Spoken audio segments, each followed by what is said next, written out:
Et bonjour et bon retour sur la chaîne des jouets et des hommes. Aujourd'hui, pour cette nouvelle vidéo, très en retard, dans la série Marvel Legends Thor Love and Thunder, nous allons parler de Mighty Thor, alias Jane Foster.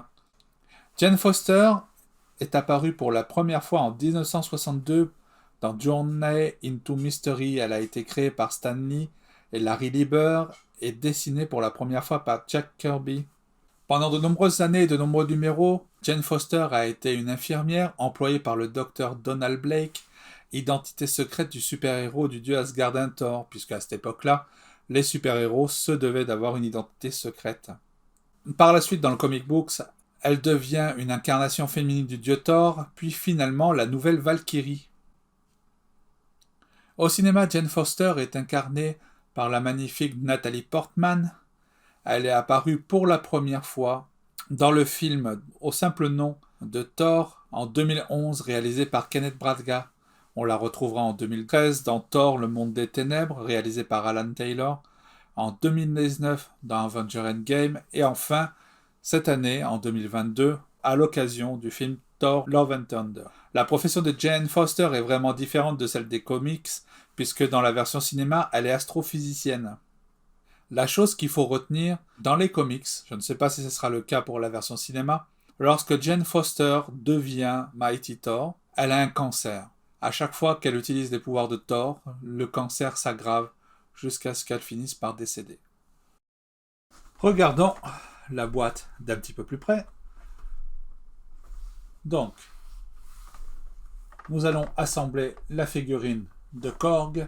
C'est réservé aux 80+, attention aux petites pièces, le logo Mjolnir abîmé qui a été rassemblé, Marvel Legends, la fenêtre qui permet de voir la figurine, Marvel Studios Thor Love and Thunder, Mighty Thor c'est le nom de la figurine, Hasbro, une illustration de Natalie Portman en Mighty Thor, la même illustration en pose un peu plus guerrière, une petite biographie très succincte, la figurine de Korg qu'il faudra assembler, ainsi que toutes les figurines qui se trouvent à l'intérieur de la série. Des mentions légales, attention, les petites pièces, ça étouffe. Des mentions légales, logo Marvel, Hasbro et un code barre. Ouvrons notre petite boîte de ce pas.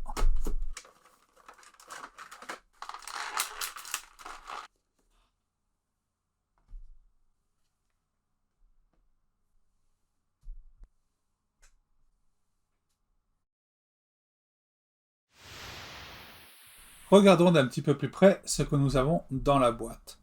Nous avons donc la figurine, le marteau Mjolnir, une tête supplémentaire pour Jane Foster, alias Thor, et la papate de Korg.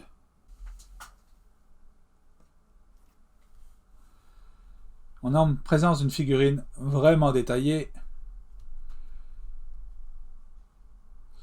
J'avoue que j'ai du mal à reconnaître Natalie Portman. Il y a quelque chose, mais c'est pas ça. Hein, on va pas se le cacher. Celle-ci, c'est peut-être pas super ressemblant. Natalie Portman en blonde d'ailleurs. On l'a jamais vue avec cette couleur de cheveux. Beaucoup de détails sur l'armure. Donc, des cheveux longs devant et derrière. On peut remarquer un petite salissure, un wash, qui fait ressortir la sculpture. C'est bienvenu, surtout au-dessus en fait. On a l'impression que ça n'a pas été fait sur le reste.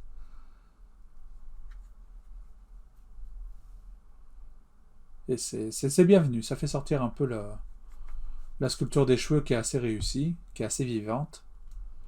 Donc, l'attache de la cape, qui est placée ici. Les détails de l'armure sont sculptés sur la figurine et ensuite peints. Nous avons du rouge qui va rappeler la cape, puisque c'est le point où la cape est attachée. Beaucoup de pièces argentées pour le côté métallique de l'armure.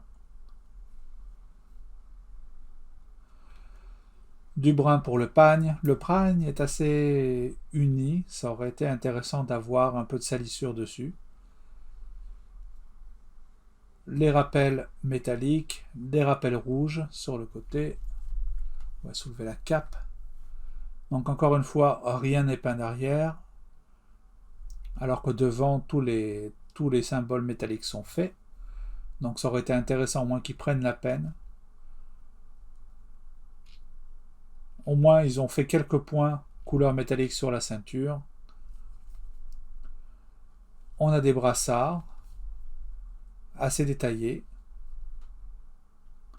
avec des gants assortis, ainsi que des petits retours métalliques sur le bout des doigts. Une lanière en cuir sur le biceps. Donc, des genouillères, des bottes avec le petit symbole qui accompagne souvent Thor. Je pense qu'on a un petit défaut ici de plastique quand il est sorti du moule. Des jolis détails sur la figurine elle-même. La cape est sculptée, on voit le drapé. C'est pareil, la cape, ça aurait été intéressant d'avoir un peu une espèce de coulure de wash pour faire ressortir un peu la sculpture. Là, c'est très très uniforme.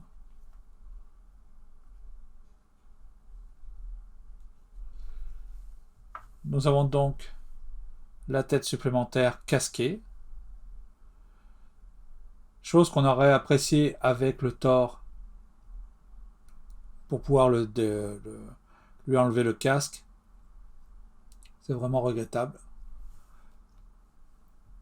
Et nous avons Mjolnir fissuré, puisqu'il a été réassemblé. Et ce sera intéressant de voir qui répare Mjolnir, puisque dans les comics, c'est Moon Knight qui s'en charge. Ça aurait été intéressant d'avoir un petit peu de bleu sur les cracks, puisque pour représenter un peu le côté pouvoir. C'est quelque chose qu'on pourra rajouter par la suite avec un petit peu de peinture. Ça ne devrait pas être trop dur à faire.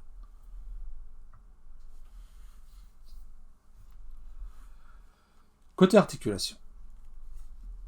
Cheveux longs, égal.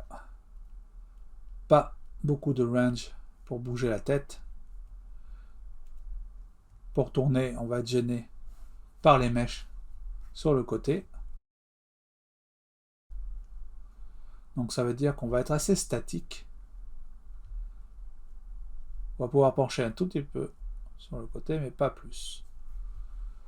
Au niveau du torse, on a l'articulation boule qui permet un mouvement sur 360, qui est plus que bienvenu pour un super-héros. Malgré la cape, on peut faire le tour du bras.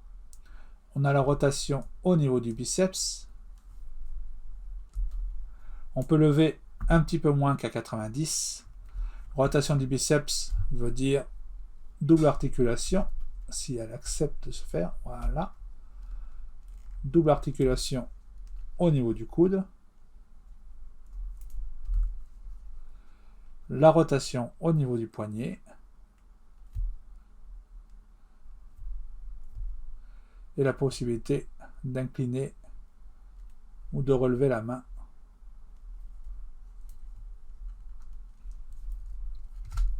Encore une fois, pas d'articulation papillon au niveau de l'épaule, que je trouve ça aurait été bienvenu pour ce type de personnage là, surtout qu'il y avait la possibilité de cacher l'articulation derrière le top de l'armure.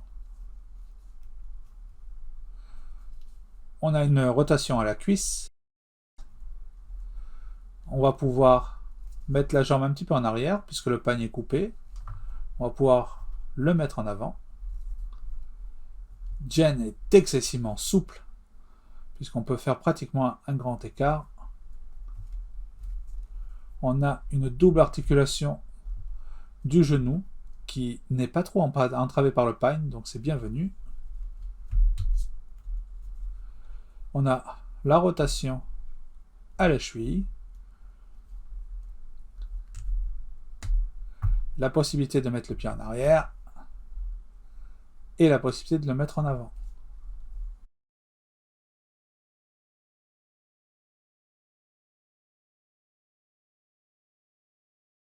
Pour le changement de tête, il est un petit peu dur.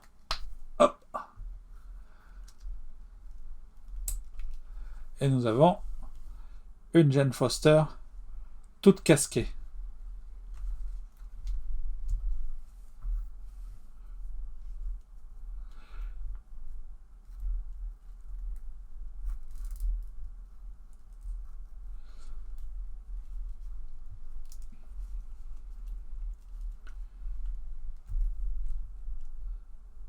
Comme pour Thor, on aurait apprécié d'avoir au moins quelques accessoires et notamment une deuxième main gauche pour pouvoir avoir le poing fermé.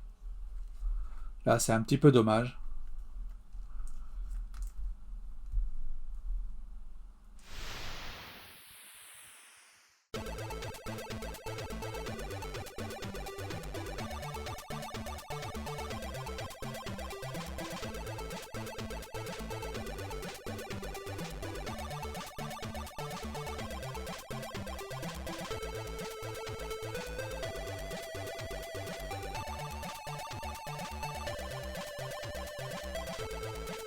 A noter que la figurine est beaucoup plus ressemblante à Nathalie Portman lorsqu'elle est casquée.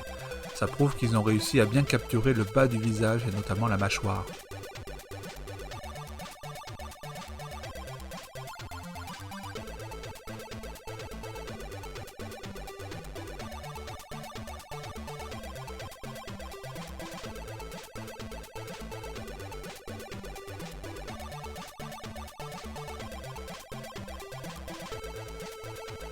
Et la voilà réunie avec les figurines de la série déjà déballées sur la chaîne.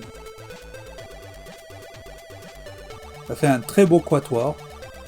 A noter que, comme dans les trailers, Nathalie Portman est super musclée.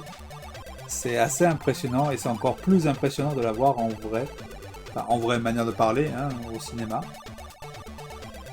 Donc elle a travaillé dur pour ce film.